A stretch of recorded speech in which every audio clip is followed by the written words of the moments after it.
Ukrainian officials say Russian troops are continuing their evacuation of occupied Kherson and rounding up residents as defending soldiers try to retake the territory. Italians are marching through the streets of Rome calling for peace in Ukraine, but also for their country to stop sending Kyiv weapons to fight off Russia's assault. Minority Serbs in the north of Kosovo quit their jobs to protest a new law ordering them to use state license plates. Russian troops are allegedly searching for residents in Ukraine's Kherson region who are refusing to evacuate Russian-controlled territory as Kyiv's forces press ahead with their counter-offensive. It comes as several Russian boats were damaged near the town of Antonivka on the Dnipro River. Противник продовжує зазнавати втрат.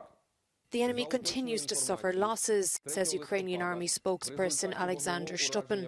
According to the updated information, a tugboat was destroyed when a fire damaged an enemy crossing near the settlement of Antonivka in the Kherson region. 2 more boats were damaged and need to be repaired. While Ukraine's foreign ministry claims its forces have killed another 600 Russian soldiers in the last 24 hours, Russia's defense ministry has released footage of what it says are combat operations led by Ka-52 Alligator attack helicopter crews aimed at destroying Ukrainian strongholds and armoured vehicles. As the war in Ukraine nears 9 months, Italians are marching through the streets of Rome.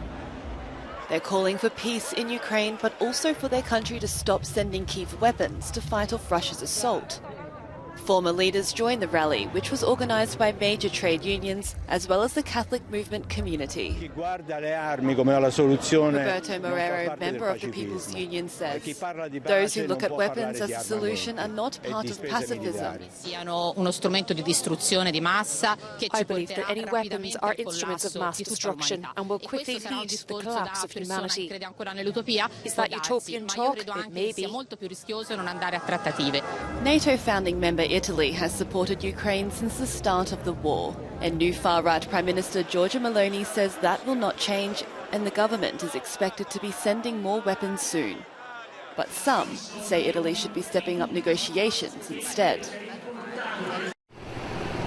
Minority Serbs in the north of Kosovo are quitting their jobs in state institutions to protest Pristina's order for them to start using Kosovo car license plates. The long-running row has stoked tensions between Serbia and its former province of Kosovo. Among those who have resigned, the Minister of Communities and Returns. We have decided to resign from all political institutions, parliament, government and 4 municipalities in northern Kosovo, Goran Rakic says, and also to abandon the participation and work of Serbs in judicial bodies, police in northern Kosovo and its administrative staff in 4 municipalities in northern Kosovo.